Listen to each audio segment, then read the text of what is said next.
So, good morning. I request all the participants to turn on their camera. Later, you can mute. Okay. So, Everybody can be on mute, but it will be good to have everyone's video seen and we'll at least have a live interaction. sure, sir.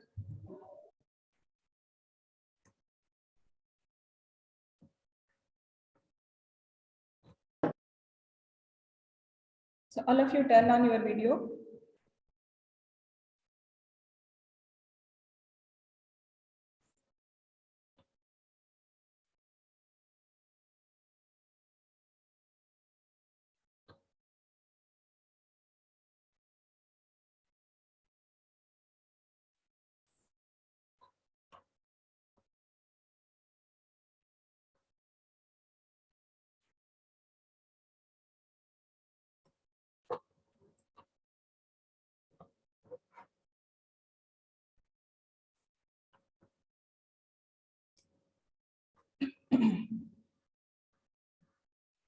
So, good morning to all.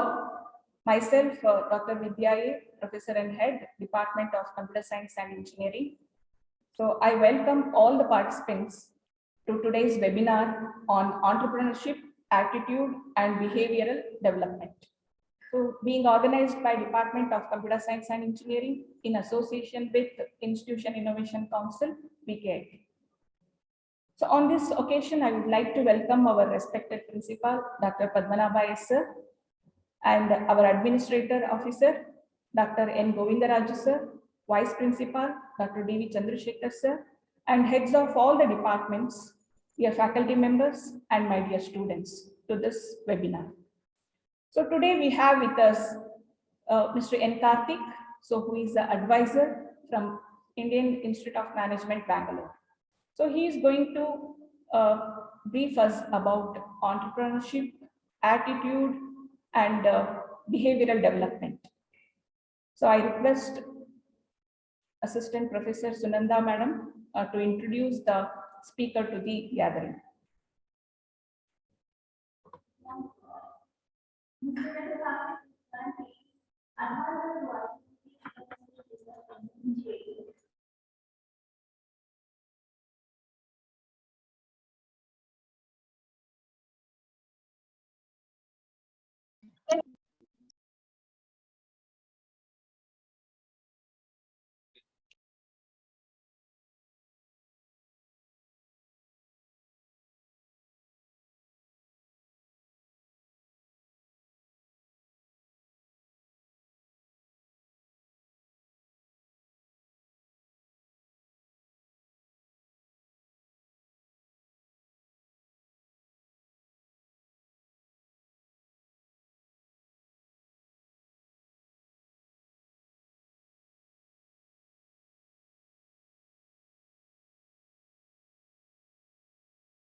Nothing is audible to me at least.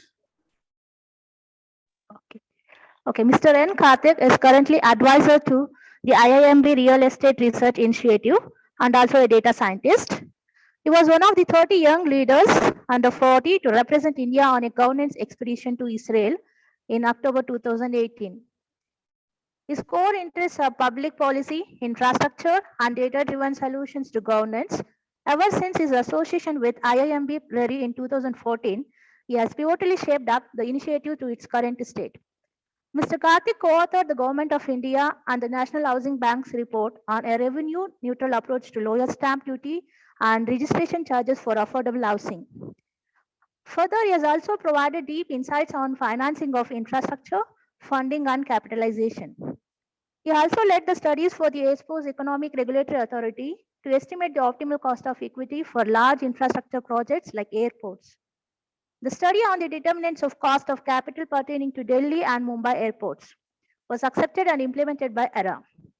Other governments and governmental organizations that have benefited from his work include the Government of Karnataka, HUDCO, etc.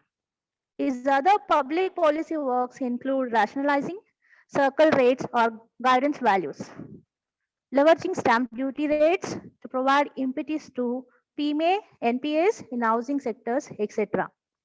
His public good initiatives on www.rajakalave.org was a project to help Bangaloreans find if any land parcel is situated on a stormwater drain. Also, as a data scientist, Mr. Karthik has held various positions in a number of corporates and startups. He started his career in the pharmaceutical industry with Market RX, now Cognizant EAP, and has 14 plus years of experience in industry as well as academia. Some of the prominent organizations that have benefited from his services in the past include eBay, Net Positive, etc. He has extensively worked across sectors and domains and is also a corporate member of the Institute of Engineers, India. Academically, he is an alumnus of RV College of Engineering, Bangalore, and also an Indian Institute of Technology, Bombay. He has secured an All India rank of 27 in GATE. We welcome you, sir. Thank you. Thank you very much, madam, for the kind introduction. That was a pleasure. So on behalf of everyone at VKT, we welcome you once again, sir. Thank you. Over to you, sir. Okay, I can start. Our principal has joined. Sir, I request Okay. our principal, sir, to say a few words.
Hello, sir.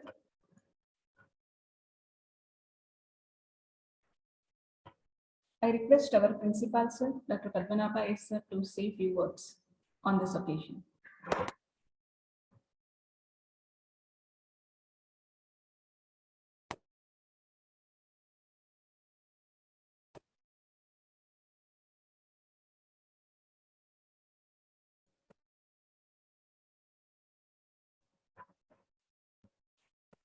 Good morning. Good morning, sir.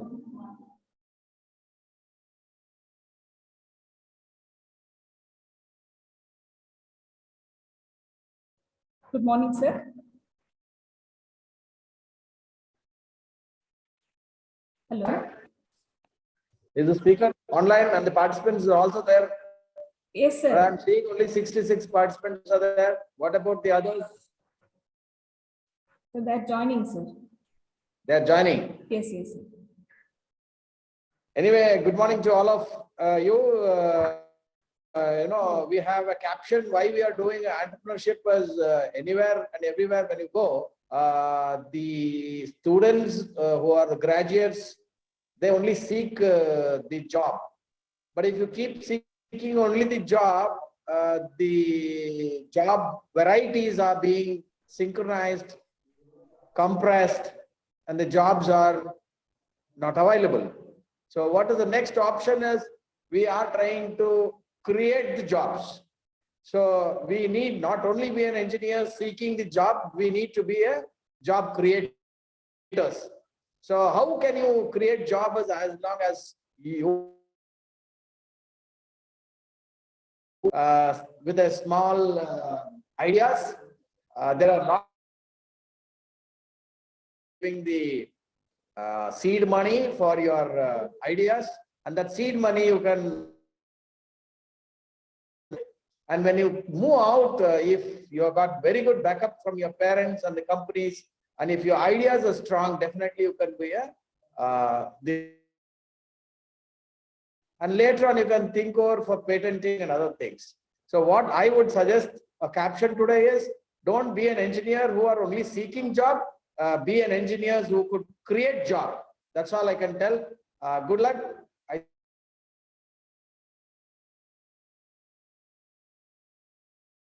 Good luck to you. Thank you very much for giving me an opportunity to speak 2 words. Thank you. Thank you, sir.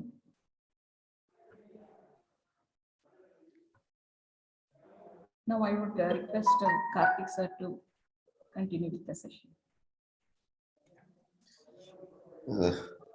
First of all, thank you so much for that introduction, and thank you, Professor Padmanabha. It was wonderful hearing you and you speaking about creating jobs. I think that goes without saying. And the place where we are in the sweet spot that India is in today, I think creating jobs instead of going around all around the world, seeking for jobs, seeking money, seeking things, the days of that are over. We need to have jobs in the country, for the country, by the people who are living here. So that goes without saying, that's a given.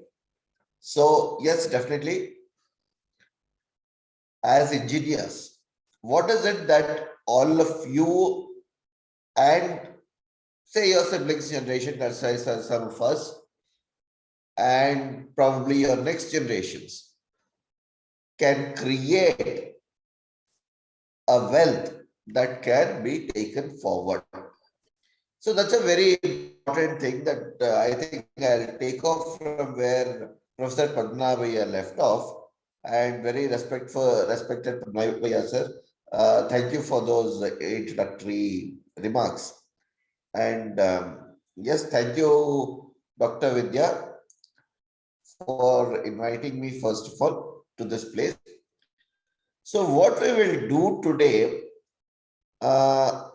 I just want some inputs in terms of who all are there. So it will be good to have your videos on throughout, because I want to sort of make it an interactive session rather than a boring webinar that looks, why did I even come here? I mean, yeah, I was sitting like you guys some time ago, maybe about 20 years ago or so. And yeah, there were times when people would force you into a room and say, no, you better listen to this person. You don't have a choice. Otherwise, I'll not give you your grades and all those things. I've also been through all those things. So no, don't worry. I'll try not to bore you and get you to a grade mode. So let's try to at least make use of the time that Vidya madam and your professor and Professor Padmanabha put together to actually investing about 1.5 hours of all your collective time. 1.5 hours into about 80 people, 70, 80 people have joined.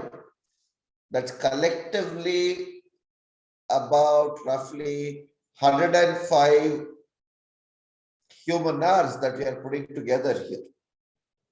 Right? So 105 human hours, if I were to quantify it, that's 3 weeks of full work.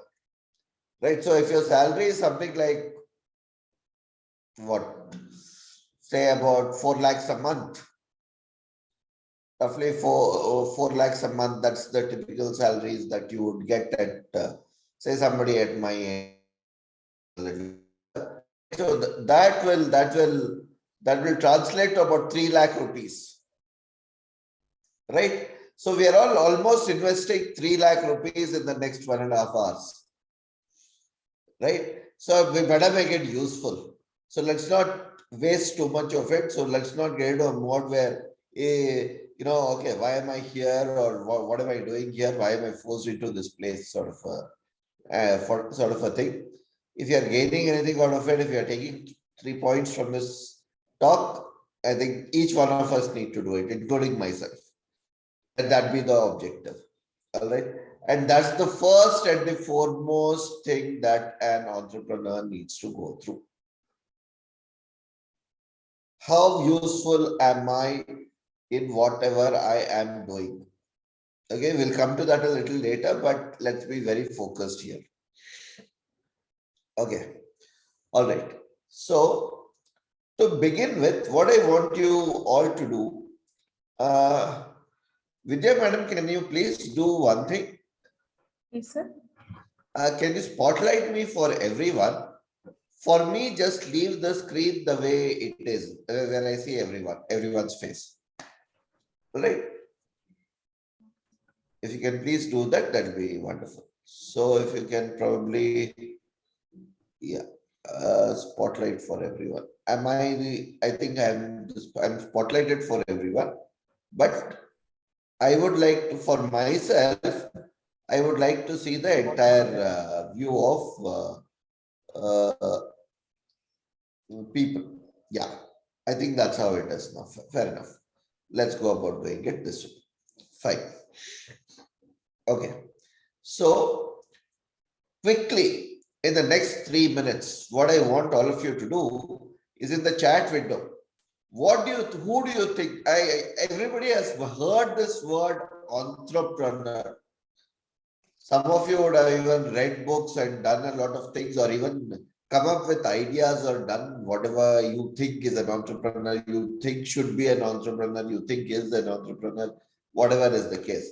In the chat box, if all of you can quickly type out and say who an entrepreneur is, you can either send it to me, or you can send it to everyone, whatever you think is right. Can you people do that?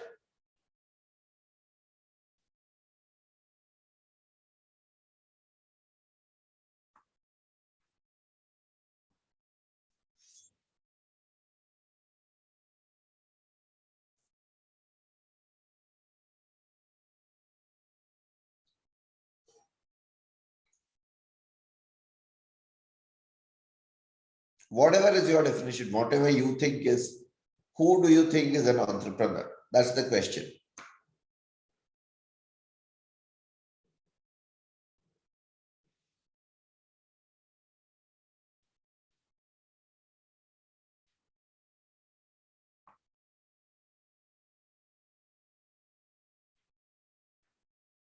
Okay, I have one answer.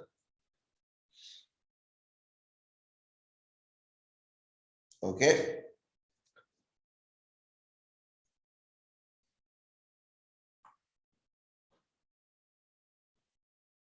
Okay. Interesting.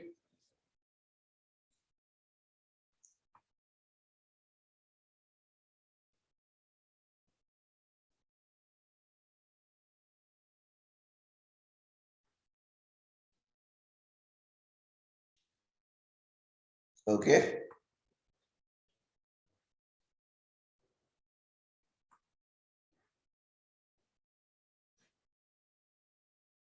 All right.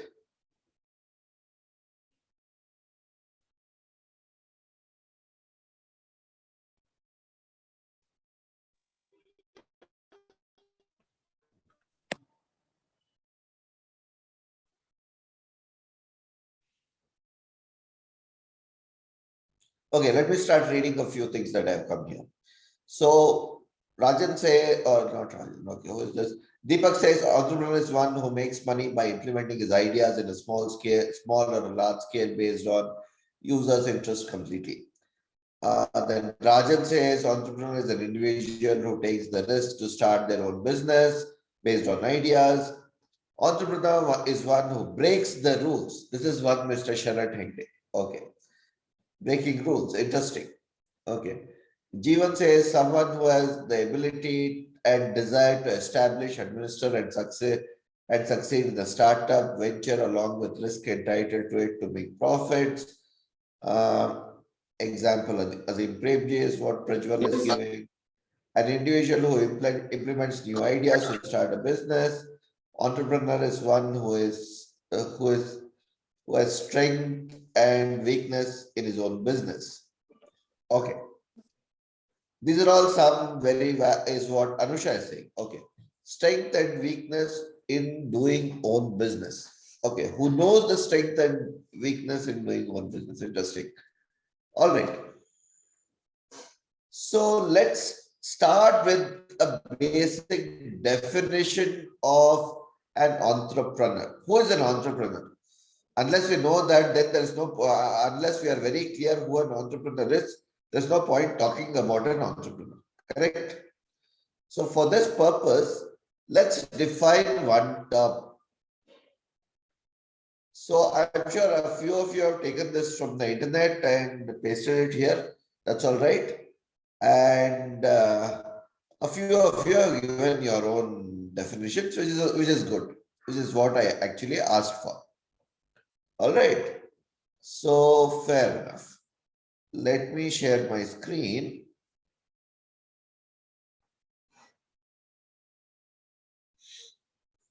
Is my screen visible to all? Yes, sir, it is visible. Thank you.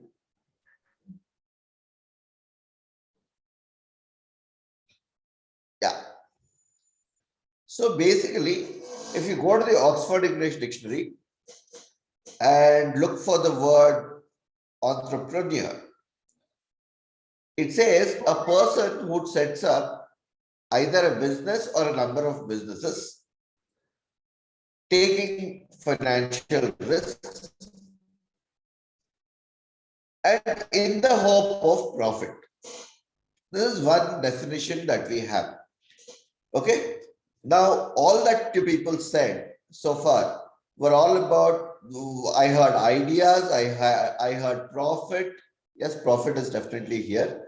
I heard the term, I heard the term risk. I heard the term breaking rules. Then I heard Azim Premji as an example. Then I also heard transformation was another thing that I heard. So which is very, very different from a definition that the Oxford English Dictionary is giving here. Right? So let us see, is this the only definition? Because what you are talking and what this Oxford English Dictionary is talking seems to be at variance. Right? So let us see, is it true?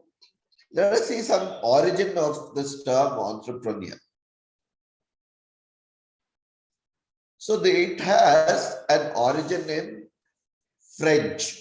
Entrepreneur, as you can see, it's somewhat a French word, and it means a commercial adventurer.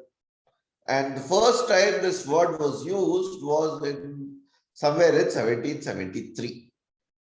All right. So now this is a very interesting thing. Somebody who is an adventurer. This is closer to what you guys are now telling me. You know, somebody who takes risk, somebody who is who breaks rules, who does, you know, interesting stuff, transforms ideas or whatever, right? So this is closer than what the Oxford English Dictionary thinks. Who an Oxford English Dictionary thinks is an entrepreneur. So for the purpose of this talk,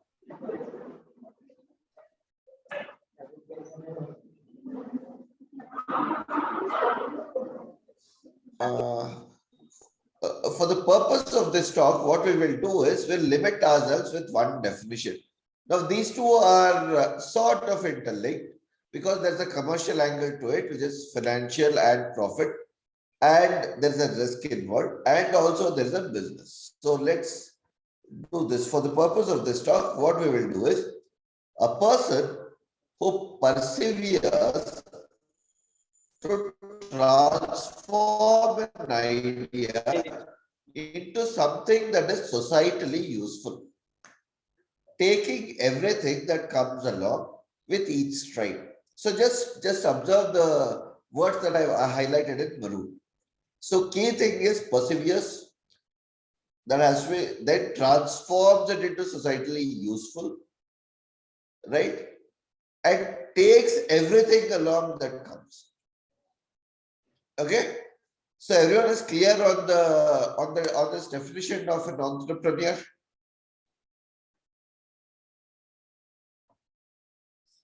I want some reactions here. So can I have some reactions from people? Either raise your hands or I mean, you can all. I can see your faces. So please don't shut off your videos. I can see your videos. I can see all of you have shut off your videos and probably hidden somewhere. So please don't hide yourselves. Leave your videos on, and I can see all of you. So don't worry about that. I have a few screens right here. All right. So I want to see some reactions. Do you all agree with the definition that we have? Yeah. Deepak is smiling. So I guess he's at least there. Okay. Anybody else? If you have any other thing, if you want to say, no, this is not something that I agree to, you can put it in the chat box.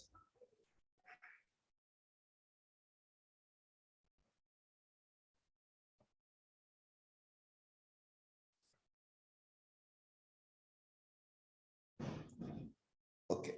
I do not see anything, so I'm assuming that all of you are going to agree to this. Okay. Fair enough. Begin this definition that says a person who perseveres to transform some idea into something that is useful and something that is meaningful to the society, taking everything along as it comes in its stride. I'll tell you, we'll just see why it is okay to take this definition in a while. What you will not see in this definition is something like the term finance and profits. Okay, we'll also come to that in a minute. Why we are not having those terms, and that's where I want to motivate you to this talk as to why we are looking at entrepreneur as a behavior at an attitude point of view, rather than saying, it is more of just something that got to do with generating jobs or creating jobs or just about generating profits or it is about money. No. All right. So let's do that. Now, tell me something. All of you have sort of had some idea about entrepreneur and you have all typed out something, right? So give me examples of entrepreneurs. One example that came to me was about Azim Premji. So can you type out names of entrepreneurs who you think is an entrepreneur?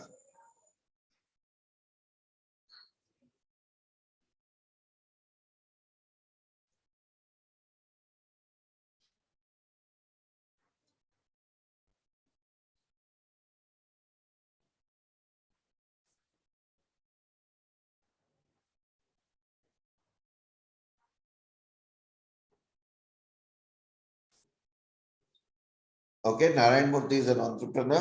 All right, I got one answer. Rajendra is saying that. Then Ritesh Agarwal is an entrepreneur. You'll also have to type the name of the company with that entrepreneur. Otherwise, Ritesh Agarwal may not be known to everyone. Fair enough. Oyo, correct. Mukesh Ambani is an entrepreneur. Okay. And by the way, Ritesh Agarwal, Oyo is a little off because Oyo was a concept already existing in the US. Fair enough. But nevertheless, Mukesh Ambani is an entrepreneur, is being said by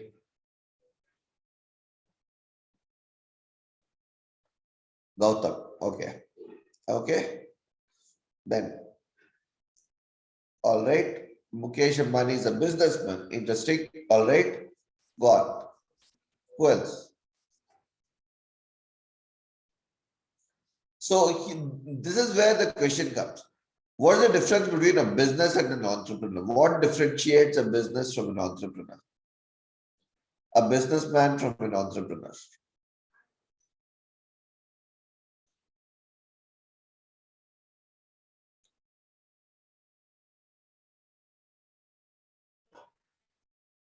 So anybody who wants to take a stab at that? Wants to just say, Why is a businessman not an entrepreneur?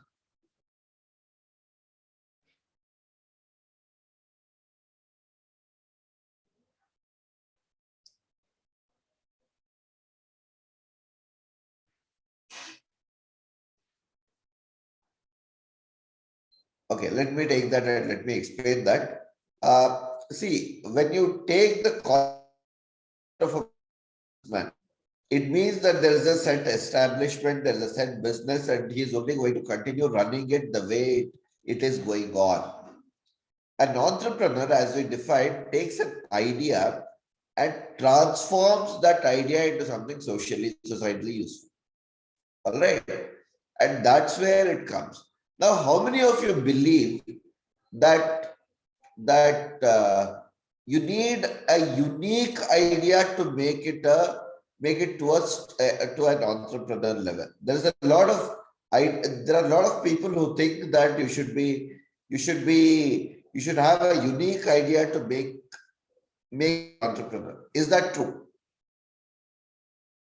Yes, no, any answers would be helpful.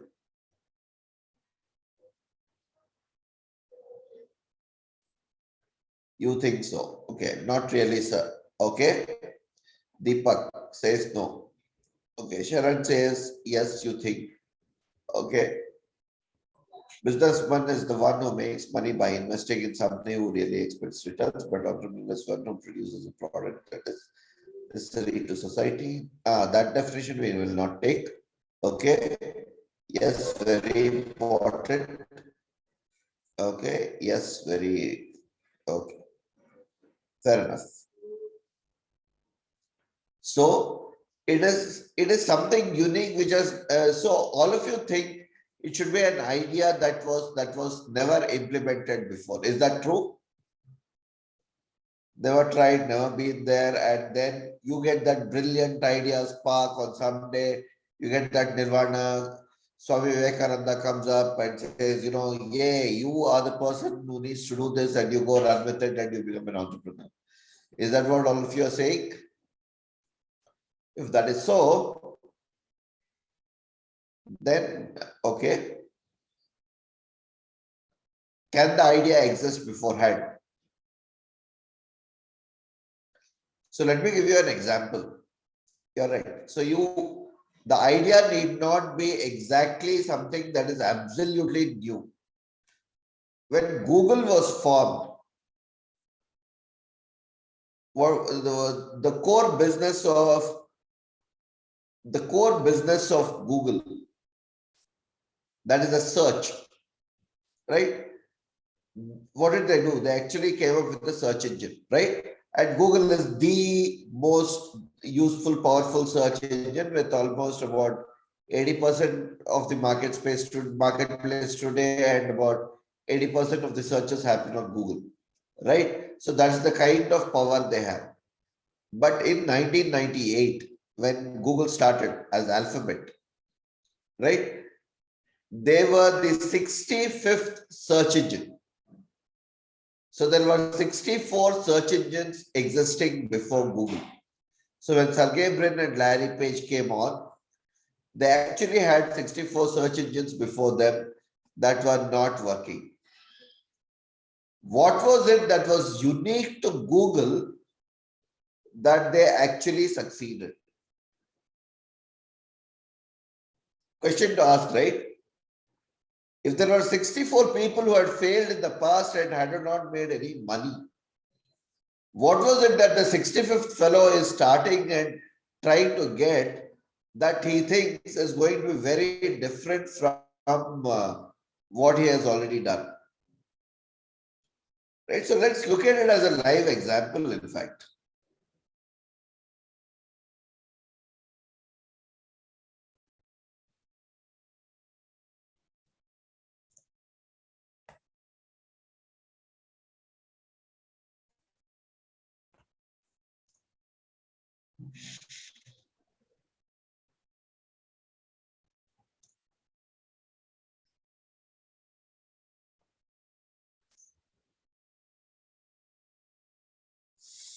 So what I will do, I'll again share my screen now.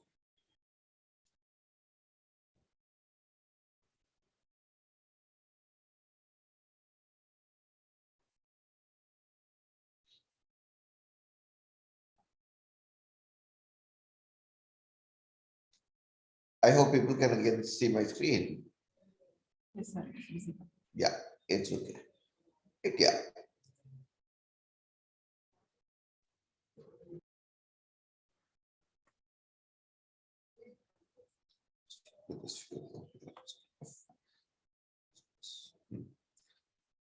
So there was a company called Rediff.com that existed at that time, which was, well to do Indian company. Google was like this. Where is Yahoo as a company? No, I don't want search. No. Okay, let me just go to not.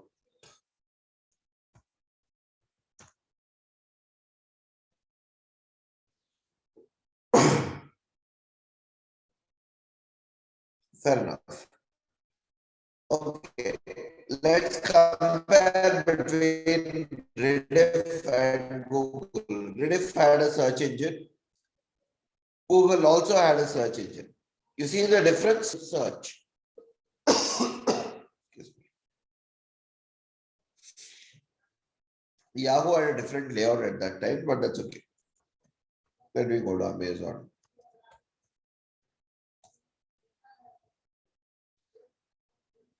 So unless I come here and see for this search, I'll never make out there's a search here at all. Same if you go to the eBay or the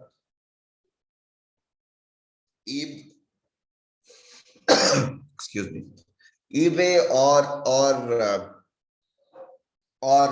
for that matter, in fact, if you go to Amazon or eBay or any of these places, none of them had a unique thing of Google the way it said, just a bar said, okay, this is the only activity you can do here. Right? They also had a search engine. Whereas Google came up and said, this is the only thing that we are doing. Right? So as an entrepreneur, it is not necessary that your idea should be driven in a way that it should be unique and it cannot be, it is for the first time that you're coming up with the idea. That is not at all true. So that's a myth. So never have that thought that, somebody has already done it and then somebody has, it should be something that has never been tried. What you need to have is that there can also be a process improvisation that can lead to a better entrepreneurial quality. Okay. So now let's go back and ask ourselves that a few questions on a temporal dimension and on a commercial dimension. How would we distinguish entrepreneurs?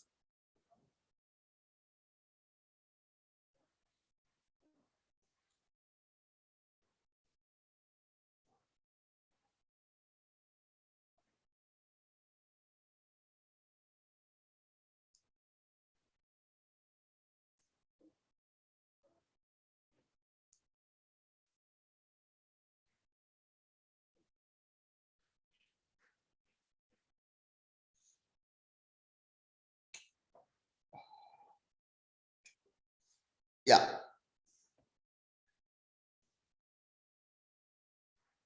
I would like to share my screen. Yeah, I can share this. So let's look at the temporal dimension first. That's the time dimension. When I say temporal, is basically the time. How long are you motivated to be an entrepreneur? So you can be a short-term entrepreneur. Say one time I just begin something and I sell off. WhatsApp. Came up, did something, went on.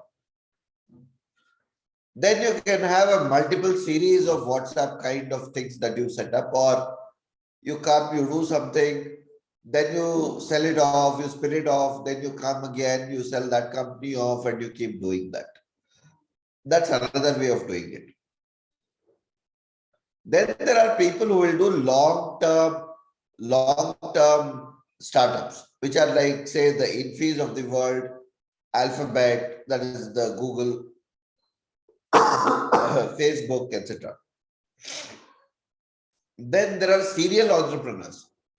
Say, for instance, somebody like Jamshedji Tata, what he did early on. Started with a shipping company, then built on an electric company, then went on to build a steel plant, build a full-fledged coal plant. Then today he has whatever he has. In the financial world, you have Warren Buffett doing the same thing, right? So we can do this in a temporal dimension, and we can also do this in the commercial dimension. So entrepreneurs, as I said, are those who transform an idea into something that is societally useful. In the process, they take everything. They take the profit, they take the money, they take the risk, they take the loss. But all said and done, they persevere to do things. All right.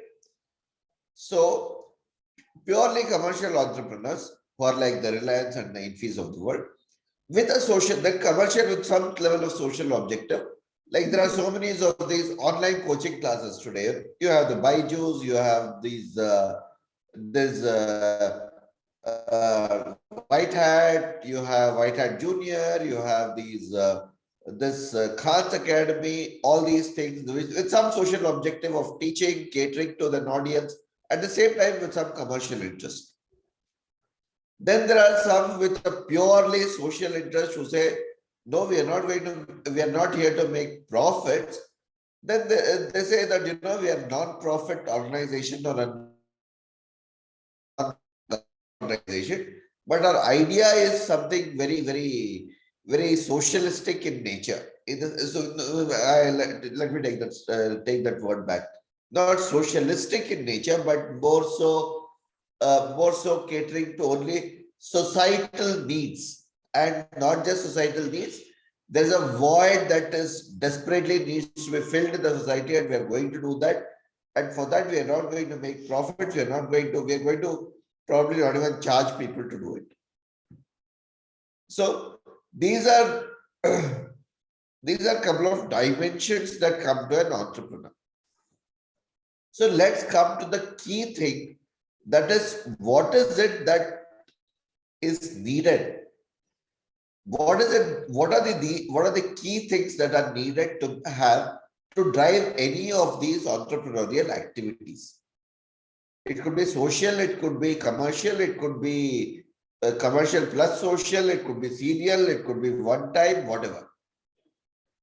What are those attitudes and behaviors that will drive and make you a truly successful entrepreneur? Right? So first of all, we said it's an idea that needs to be implemented with the perseverance, correct? So let me come up with something let me come up with a story. So apparently somebody was going to take a bath in Ganga, and that lady fell down into a gutter. Right. So she said, and of course she couldn't come up on her own, so she was holding her hand up and just asking people, please pull me out. So, and a lot of people volunteered to help and said, yes, we want to help you. We want to do this. We will come by to help. Whoever was going in that path said that we will do it. So what they did was,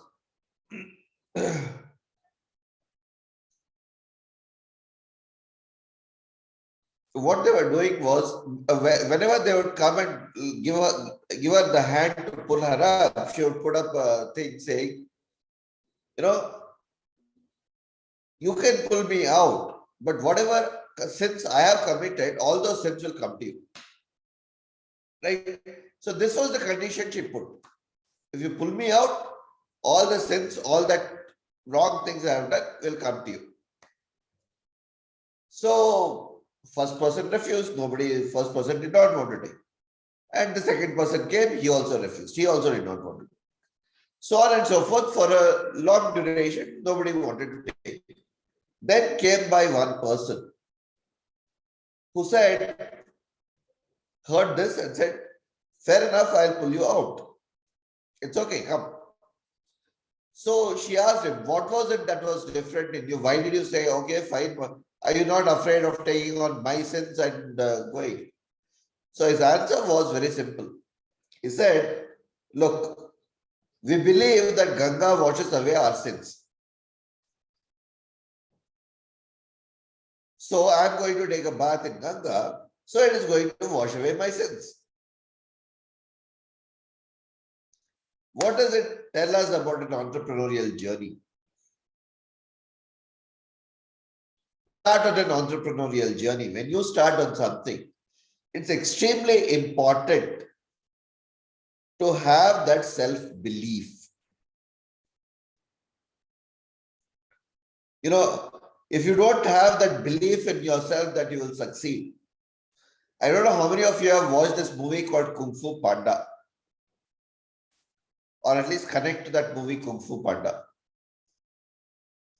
At least the first one. If you have not, please go and watch the movie. I'm going to break the end for all of you. At the end of the movie, when the panda, it's got to do with, you know, somebody trying to attack, and it's going to be only a panda who can save the whole everyone in the city. And at the end of it, they figure out that he has some secret weapon.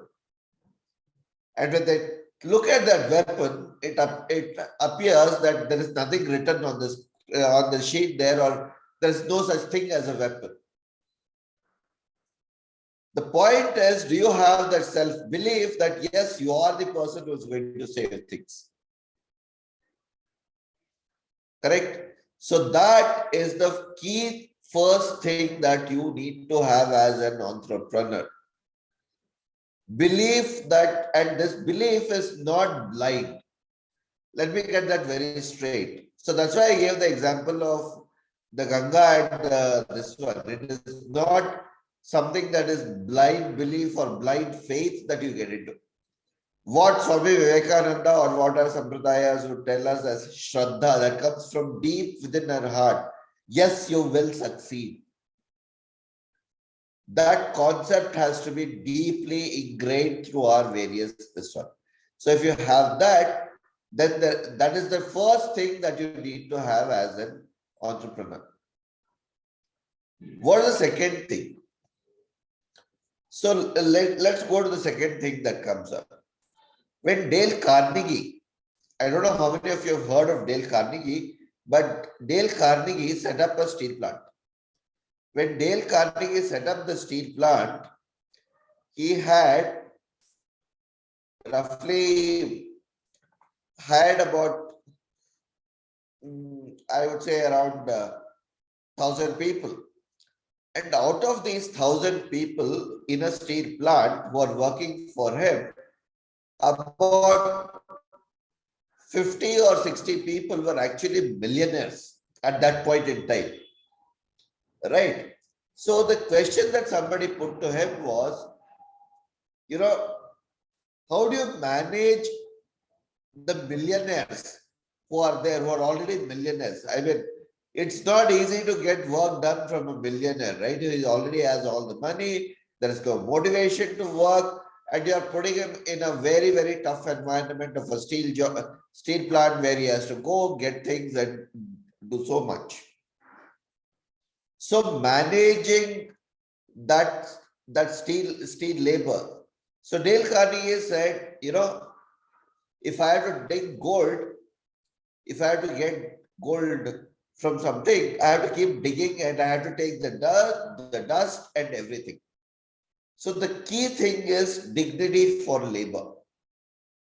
You need to have an attitude of dignity for labor and make sure you have that completely there always for your people.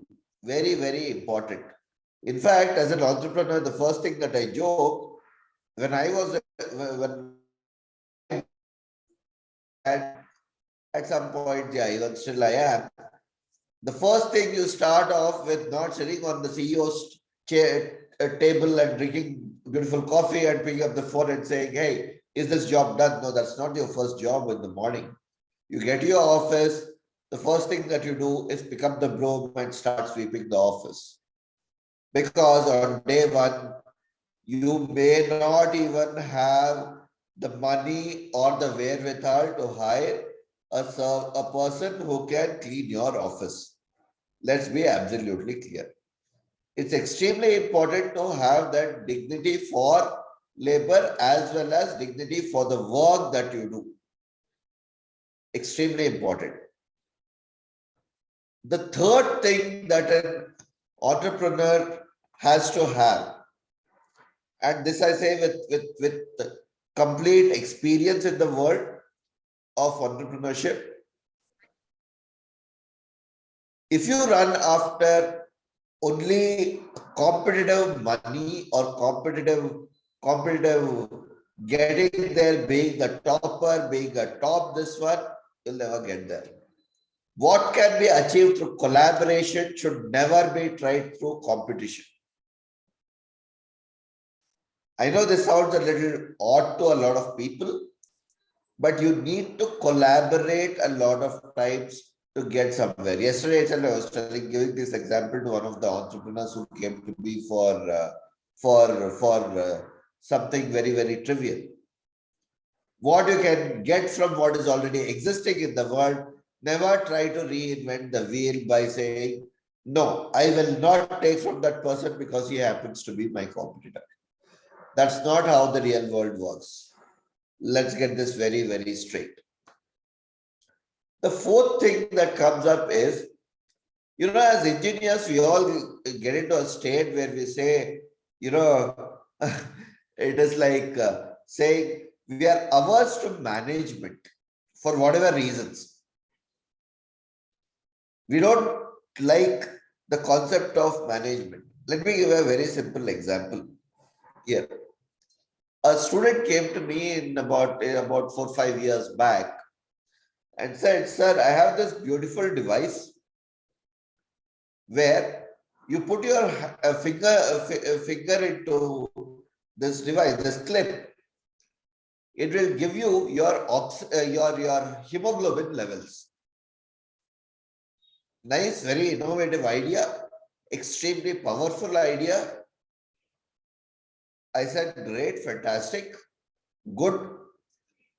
So he said, sir, this is only going to cost 3 rupees. I have to pay 200 rupees if I need to get my hemoglobin tested. How does it work? It works on a very simple principle, light emission and diode. I mean, it's a simple concept. For engineers, it's not tough. You pass light. Based on the intensity of light, you determine how much is the concentration of the hemoglobin there. If it's too red, it gives out as a higher rate and lower rate, etc. Nice, innovative, good concept. So I asked him on the first go as to who is your potential customer. He said, sir, all hospitals and all the labs. So the question that I really put to him was, look, at the end of the day, 200 rupees that you're paying today for getting this job done is because there's a whole ecosystem arranged around it, which says, one, there's a person who collects the sample. There's a person who actually manufactures the assay based on which the hemoglobin is tested. Then there's a lab which has instruments where this whole thing is done. So there's a whole sort of jobs and everything that is existing. Then there's there's a syringe and a needle and everything which is taking blood and doing that. That is where the 200 rupees is getting invested. At some levels, our profits are being taken by everyone. Now, in one shot, you're going to kill all the employment opportunities of all these people. So the question really is that you need to be able to identify who is your competitor and who is going to really use it, right? So if you give this to the hospitals and if you give this to the labs, they're going to throw this idea out. As simple as that. He had never thought of this point at all earlier, because they have a whole investment around this. They have invested so much in this that 200 rupees matters to them. You cannot kill that. Yes, they exist for a reason. Slowly you can replace it over time. There could be adaptation. So then he asked me, he said, who is it that who can really be my customer? I said, go market it to day people who want to just use it. They need a quick insight. That's it. Right? You can say, okay, it's approximate. It gives you 80% reading. You still need to get yourself tested if you are feeling tired. That's a different story. And probably some doctors who can take it up. And that's how it became a good idea. So know to distinguish between the competitor versus a collaborator. Now the same person had another issue. He was not able to solve a small problem in that some electronic issue or some such thing. I don't recollect what, because the reader was not proper or something. So I told him, go to a glucometer fellow who had a more accurate thing and said, please, why don't you ask him? He said, no, sir, he's a competitor. How can I ask him? I said, look, differentiate between a collaborator and a competitor. But when they both joined hands, they both used the same electronic output, but their ideas were different. Both of them are selling well today. So be very clear on who is your collaborator and who is your competitor. That's very, very interesting. That's very important to know that. Then practice a level of practicality and a level of detachment towards your work. You should be able to move out. There could be times where you say, okay, I may fail in this. Again, it comes from your heart. Again, you get to an intuitive feel. Financially, a lot of decisions are driven, and you may say, okay, I'm not in it for the long haul. You should be able to say without burning your hands too much. All right. So let me now show you the key things that make you an entrepreneur. Let me share my screen again. So these are the key things. So first of all, you need to have an equanimity towards both success as well as failure. So basically, when you take what we said was the risk or whatever comes in the stride, you should be willing to take both success and a level of failure. Unfortunately, in this country, and I always say this with complete humility and having gone through the same system, we have stopped, and it is not that we were not, we have stopped preparing our future generations for failure. Life is not about just successes. Life is not about just passing exams and getting money. Life has to have its own set of failures. So when you come up with a failure, don't say that, okay, don't say that I'm depressed, I'm not going to do anything. Edison had to try 1,000 times before he could come up with one thing for just a light bulb, right? And I don't know how many of you know this story about Edison, where his mother was sent a note from the teacher when he was about 3 or 4 years old or 5 years old. So the boy asked, young Edison at 5 years old asked, okay, what did the teacher said? What is it that she had tears in her eyes? And the mother said, you know, the teacher thinks that you are too bright to be in the school, so she wants you to be home tutored. Edison took it for granted and she said, you're too bright for the school. So he just came back and started getting tutored at home. And she arranged for a tutor, and we all know what Edison became at a later date. At some point, he remembered that when his mother died, there were some things that she had stored, which he was not privy to. So he opens the note that the teacher had sent some 50, 60 years ago or 40 years ago, I don't know how long. But and what was written there was, you know, your son is too dumb to understand what is being taught, so there is no point in him having here, so take him back home. So you see the kind of motivation that the mother said versus what we had were very, very different. Probably if she had said, yeah, what a useless fellow you are, you can't even go read in the school and you can't come back, probably we would not have seen the Edison and the things that he invented in the world. Right? So always take that success and failure with the same stride, in the same stride. So that's why I put out my first definition that I had here, which said, taking everything that comes along in with that stride. It's very, very important to take that. If you want to be an entrepreneur, failure is equally important than success. I've had both success as well as failure. I have had both successful as well as failed companies. I mean, when I say failed companies, they were not failures because I didn't sell them or anything. They were sold. I made profits. But at the end of it, they were failure because I did not achieve what I wanted to achieve. So that success metric should be well defined by you and not by anybody else. Finally, it's also about practicality, how much you know about the practical nature of it. Let's come to some behavioral aspects. You know, we all spoke about what was happening from an attitudinal space so far. Always have this monetary wisdom. When you're getting into an entrepreneurial business, I always tell this that most companies fail not because they do not have long-term capital, but because they become illiquid. Let me explain. Let us say you have a company of about 300 people, all right, and then you have a lot of assets. If you have a company of 300 people, you have a lot of assets.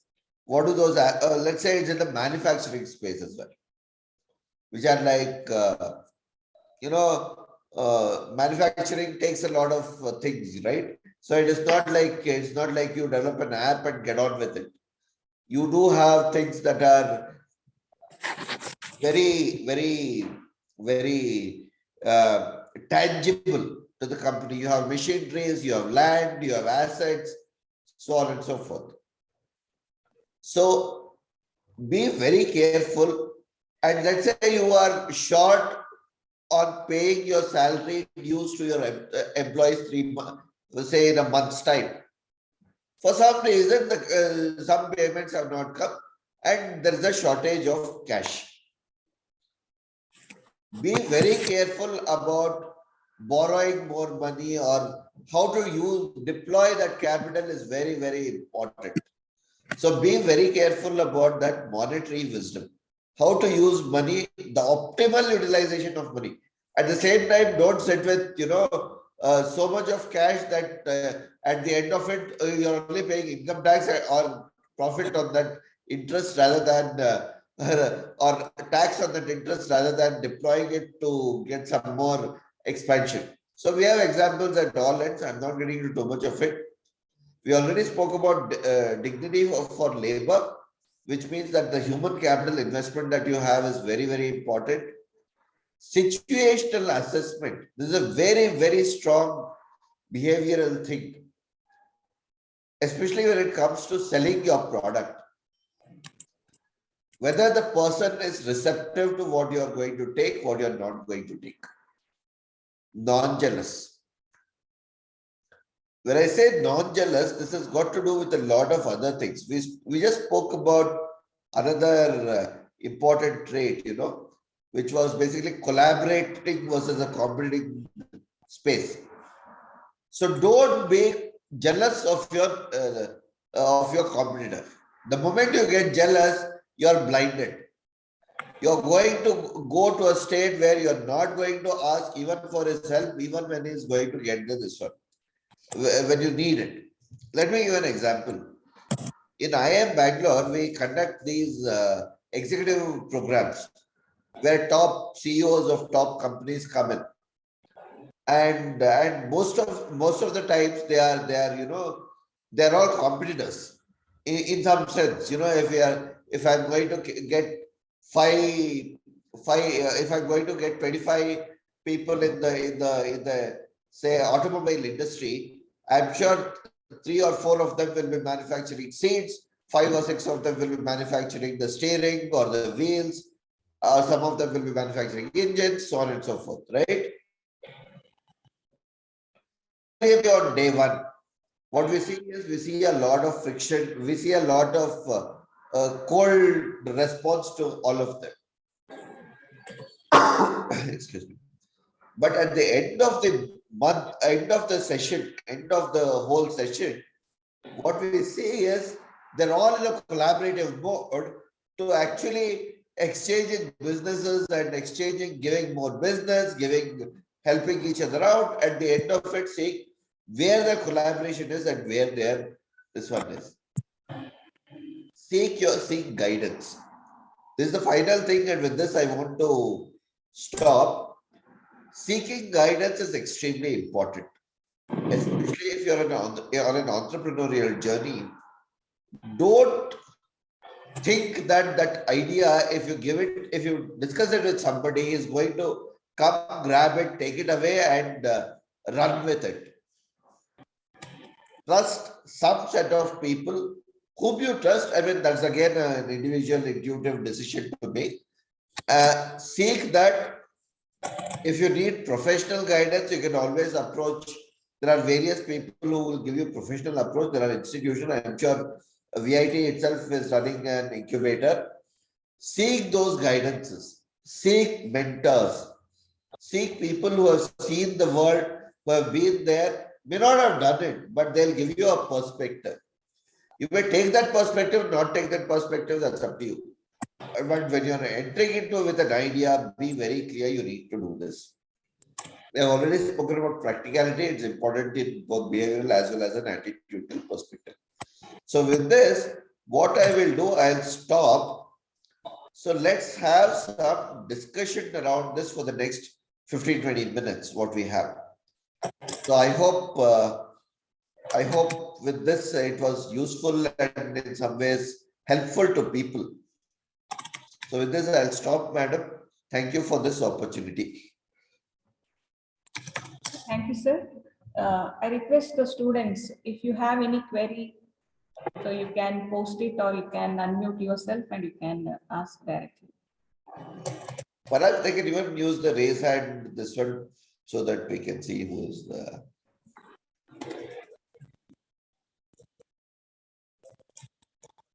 Or if they can directly unmute, well and good.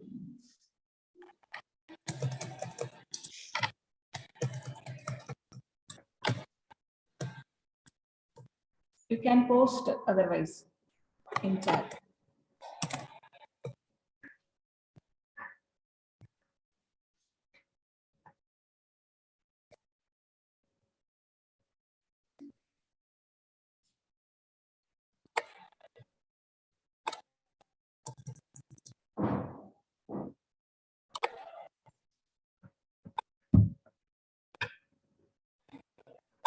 Yes.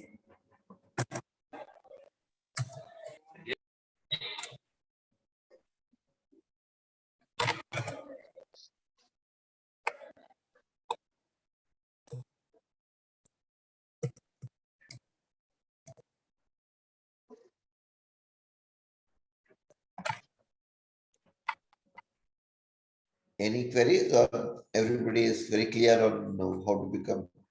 So I should see about 60 entrepreneurs at the end of this then.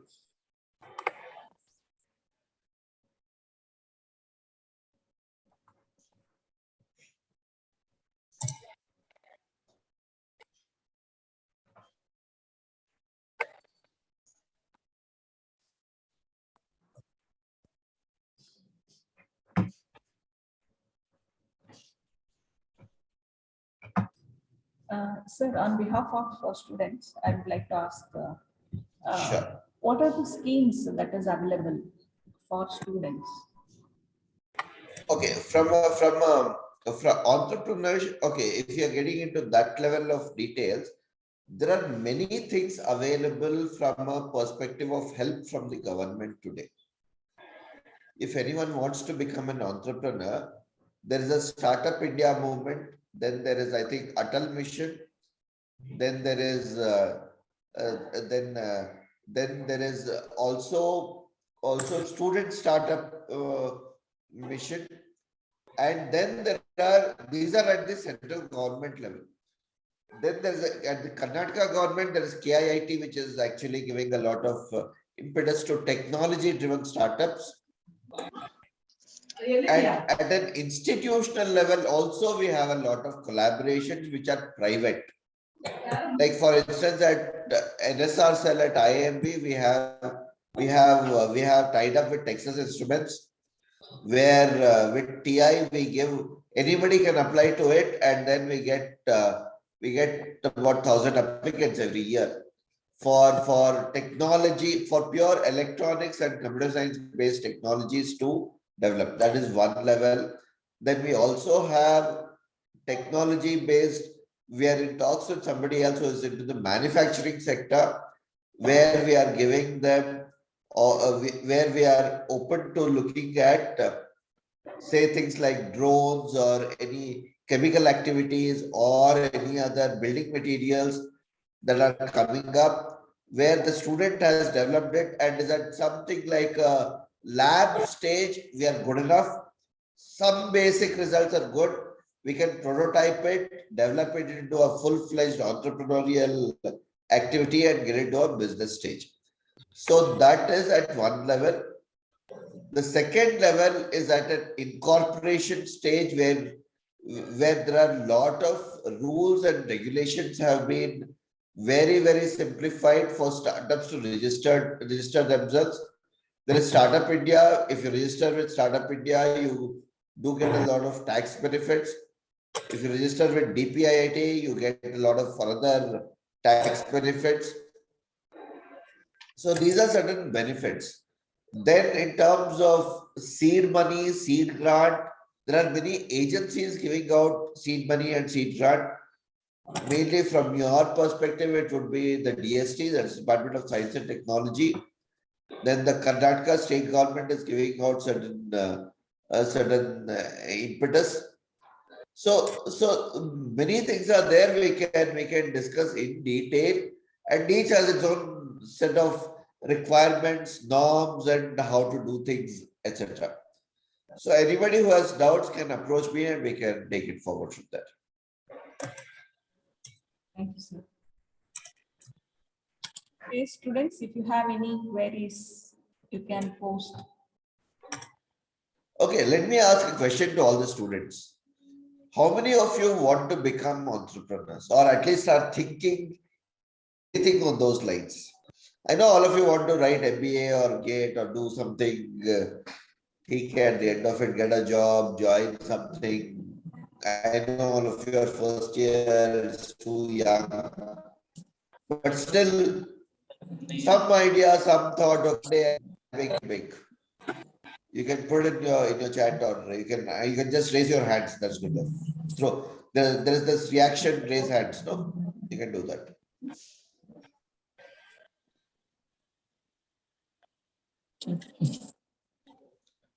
Anyone who is interested?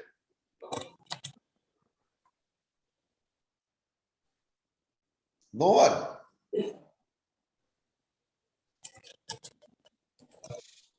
That's very interesting.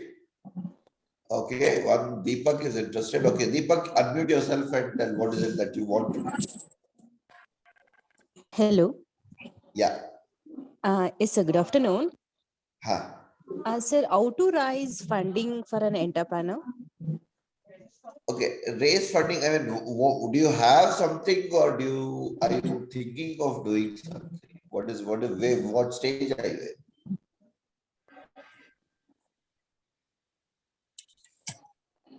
Shilpa, you'll have to unmute yourself, I think. You're muted. Was that Shilpa who asked the question? Yes, sir. Yes, sir. Yeah, so you'll have to, as I asked, what stage of the startup are you in? In a basic level. Okay, what is that startup all about? What are you doing? Normally, इसका question पूछो हम लोग कितना पूछ लेंगे उसको अच्छा नहीं भाई मेरा कुछ नहीं आ रहा है. So when you say you want to raise some funds, what level because everybody is going to ask that question to you as to what level you are in that startup level and for what are you seeking that fund? So if there It's a is basic level. If you don't know anything, if I want to become an entrepreneur, so how to raise the funding?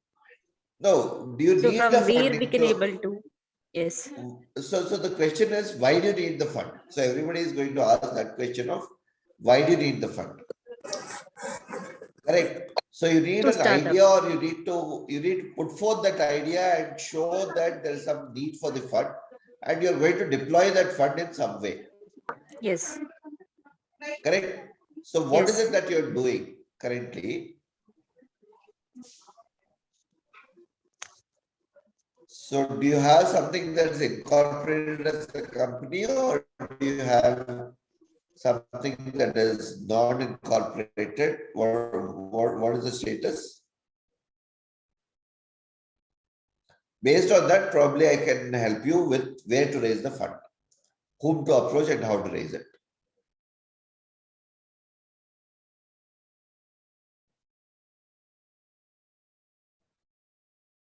Alternatively, we can continue the conversation offline. As I said, generically, there are many places where you can raise fund. Department of Science and Technology is there. Then there are private funding agencies. Every corporate social responsibility, any company you approach through the CSR norm, they will be raising funds. So you can take anybody and do it.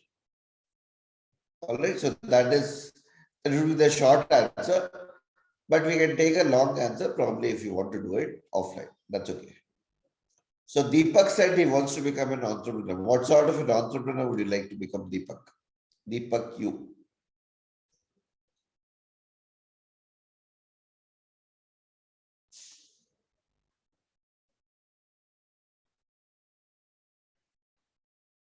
Yes, Deepak. Okay. Okay, that's all right. Not a problem. Fine. Anybody else?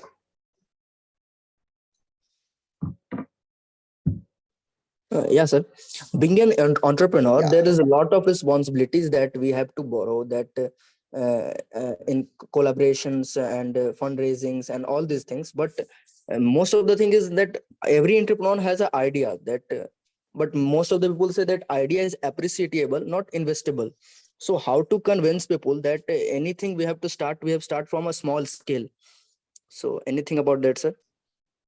Yeah. So as I said, see, everything has to be testable. So Manas, if you can switch on your video, it'll be very good. So it's a very good question that you have asked. You know, idea is there. So do you have an idea right now? Or do you have something that you have thought of that you will do it? Yeah, of course, sir. Yeah, what is it? What is it would you like to share? Don't share the details, but at least what do you want to do? Is it an app? Is it in the technology space? Is it in this one? Whatever Sir, you want. my idea is based on the most advanced technologies that Mhm. will help the peoples in the future, sir. I mean, that's I'm very just working generic. on No, that, sir. everybody will, that's the definition of an entrepreneur. That's fine. But where is it that you want to get to? I mean, at the end of it, should be solving some specific problem. Do you have that problem at least what you're going to solve? So if you give this definition, nobody is going to give you any money. Let me be very clear. And it's not going to give you anything. Right? If I'm sitting there on the table to actually invest, I will myself not invest in such an idea. I also invest in startups, but I would like to see what is it that comes out, how is it, what is that idea that you're talking, what, say key things are, what problem are you solving? Is there a potential to solve that problem? Is there a need to solve that problem? How critical is it to solve that problem? Third thing is your idea really going to solve that problem? Correct? So these are the three things that firstly comes from that idea perspective. So yeah, Manas, you were saying something. Yes, sir. The idea is that, sir, we see that in India, most of the peoples are suffered from road accidents and all these things. So I am going to design a helmet, a smart helmet that detects the accident, and which also have some features of like receiving calls and cutting the calls. Like when accident happens, it detect the location and send to the SOS emergency contacts, so that the people can reach to that place. Fair enough. Fair enough. That's a great idea. That's a great idea to have. So it again depends on for what you need the fund. Now the question will come. It's a very good example that you have given. Good. So now the question that comes up is, what do you need this fund for? What will you use the money that I give you for? If I'm going to give you money, why do you need the money? We need money, sir, to large scale production, to spread to marketing, to spread for brand making. Okay. So now the question is, has this been tested? Has this been tested? Proof? Does it have your IS? See, for a helmet, you need to have an ISI certification. You cannot sell a helmet without an ISI certificate today. That is basically the Bureau of Indian Standards, correct? Yes, sir. Do you have that certificate? So that is the first question that everybody is going to ask you. Correct? Not right now, sir, but maybe in future, sir. Correct. So you should be first focusing on, I'm not saying you cannot ask money, but your first question should be, can I get some help in procuring that certificate? The moment you have that certificate, then it's very easy to approach, okay, we have these things done. Now I have a manufacturing unit line up ready. So please help me scale it up. So if you're going to go to a person and say, give me money to scale up, nobody is ever going to give you money to scale up just like that, right? There are set up, there's a process to doing things. What's your plan of action to say next setting up the manufacturing unit? Have you identified a parcel of place where you're going to manufacture? Correct? That's the basic level of this one which everybody is going to ask you. So when you say it is difficult, I wouldn't say it is difficult.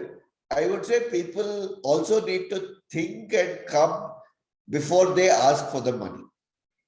I agree that in the US, probably it's easier to raise funds from a different perspective, from a regulatory standards. In India, regulatory standards are more stringent. Regulatory standards are more disciplined, for which also there is very sound reasoning, and I don't blame that reasoning. But if you're going to a venture capitalist and asking for money, you better have done your homework well. Idea may be great. Yes, your idea is great. I'm not disputing. But what is that? Where are you going to manufacture this? Is it going to be in your backyard? Is it going to be in a field? Is it going to be in a plot of land? Then who is going to manufacture it? Do you have a set of people? Questions like these are going to come up, no? Yes, but obvious, sir, we have to purchase things from the suppliers or the manufacturers of the plastic Correct. companies. So do you have those logistics set up? Do you have the whole set of supply chain ready? I'm not saying start buying, but I'm saying, have you identified who your suppliers are? Correct? No, sir, not yet, sir. So without all these things, if you just come and say, okay, once I get the money, I'm going to then start looking for my suppliers, the cost of money is very high. Probably I could have invested that same, let's say I want to give you 10 lakhs, right, as a setup thing. If you are going to take another 6 months to identify your vendors, or you're going to take another 6 months to, excuse me, identify your land, if you do not have permits from the government to set it up, there's a whole lot of time that the government takes to give you that permissions, right? Then this 10 lakhs is going to be sitting idle with you without being deployed in any other place, right? There's a cost of money, which you need to understand. And at the end of it, alternately, what you can do is you can do your homework. Identify a land, the parcel of land I want to start manufacturing in. I don't need, as I said, minimalism is the key to entrepreneurship. So I don't need a whole set of big plot of land to manufacture on day one. I can probably use a small shed which I can take on hire, which is easier. I'll identify all my vendors. I'll identify all the permissions that I need. Permissions are easy to get. There you don't need so much of investment. You need at best about 5 to 10,000 of rupees, which probably the same investor you ask for 10,000 rupees, he will be very willing to give you at this point in time. But if you ask for 10 lakhs, he's going to think twice. You understand the problem? Yes, sir. Right? So think through before you come and ask for money. Yeah, Think all these basically, things through. first we have a roadmap of the idea. Yes. Correct. Correct. Alternately, you can say, I want some seed money to do a pilot. Right? We'll say some about 10 or 15 or 20,000. And there will be people willing to invest in you. Saying, okay, manufacture some 30 or 40 of these, give it to people, test it out, see what it feels like, how it goes about. Then you come back and say, hey, yeah, look, this works. Then you improvise on it. Then you ask for a little more. You step by step you go into the process. Then nothing is difficult. No? So you jump and say, I want 15 lakhs on day one to do something. No, sir, not like that. But just being a student, it's tough to manage some money to do a startup or something, innovate some new things. This is the problem, sir. Frankly, it is not, but you can come to me, we can have an offline discussion. As I said, lay out the roadmap, we will start talking. Okay, sir. Thank you, sir. Sure, you can write to me, we can start talking.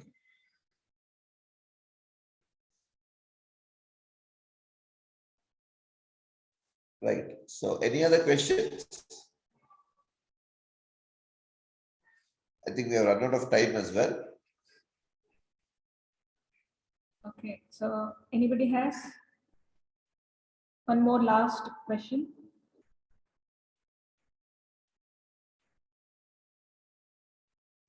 No, ma'am.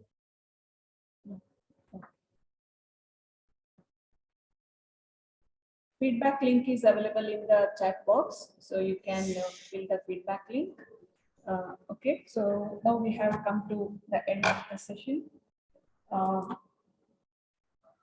First of all, I would like to thank Mr. Karthik sir for giving such a wonderful inputs about what is starting from the definition of an entrepreneur and attitude and what are the behavioral aspects for an entrepreneur and giving many examples also. So thank you so much, sir, for being with us today and enlightening our students about entrepreneur.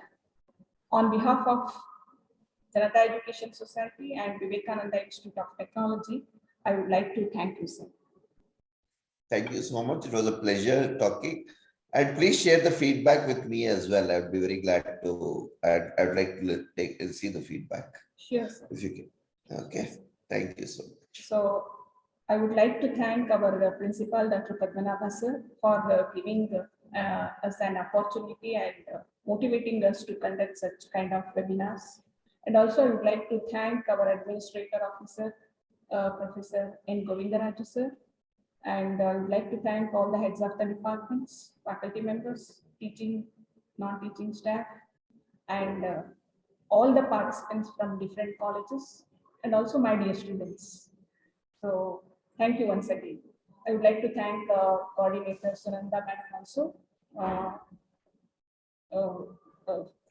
for her cooperation and coordination in successfully conducting this webinar. So thank you, sir. Thank you all. Have a nice day.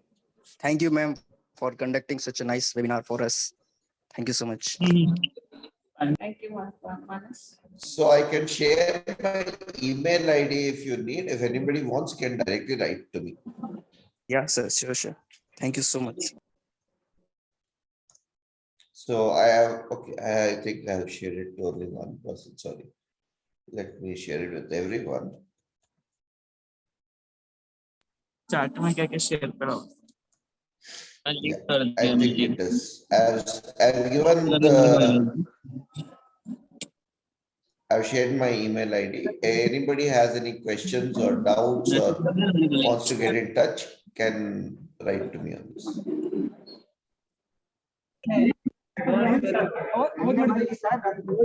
All of you fill the feedback form. Okay.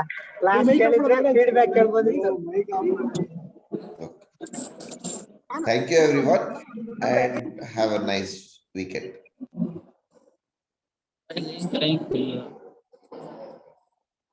Link नहीं है भाई वो email ID